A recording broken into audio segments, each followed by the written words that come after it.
धड़केला जोरे से आयो कही गो दिल बाबे सीना के भीतरिया कही गो दिल बाबे सीना के भीतरिया वो दिल लागल बा तोरे से कही गो दिल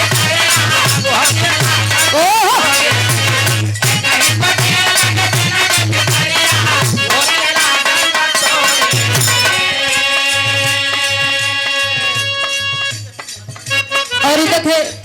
परम आदरणीय हमारे राम केवल गुरु जी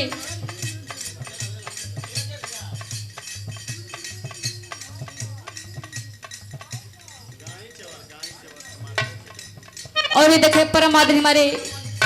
माता जी की तरफ से गाई चवर 101 रुपया देकर सम्मानित किया गया। और हमारे राम केवल गुरु जी की तरफ से जो देखिए भैया छोट कलाकार बड़ा ही सहयोग सपोर्ट करे ले। एक दिन हमारे कार्यक्रम कहाँ भइल रहे वहां पर एक हम गीत गौले रहने मरही के बाटे तो मार दाना जान से काहे के मोबाइल नजरिया के बान से ओही जई गीत भैया सुनलन। अरे वाह वाह ओही जई गीत सुनलन राम केवल गुरु जी हमरा के कार्यक्रम दियोलन। गुरु जी के चरणों में सादर प्रणाम बा। और यहाँ पे जितने भी हमारे यूट्यूबर भाई लोग बैठल बने जा सबके चरणों में सादर नमस्कार प्रणाम बा। लेकिन कहे के बा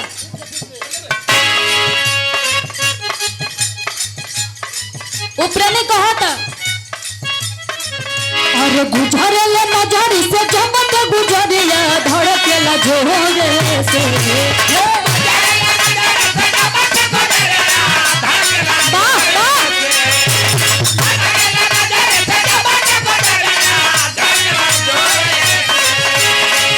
और गुजरले नजरी से चमक गुजरिया धड़केला जोरे से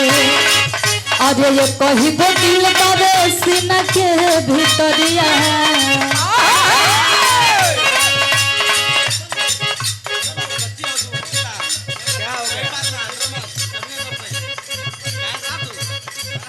और ये देखे परम आदि हमारे बड़े भैया अजय भैया की तरफ से 101 का पुरस्कार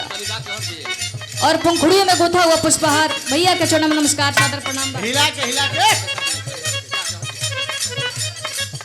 लेकिन कहे के बा और गुजरले नजरी से चमक गुजरिया धड़केला जोरे से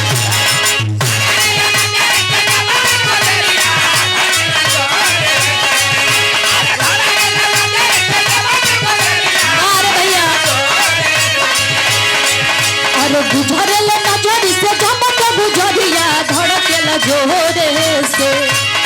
कहीं को दिल बाबा सीना के भीतरिया अरे कहीं को दिल बाबा सीना के भीतरिया वो दिल लागल बा तोरे से कहीं को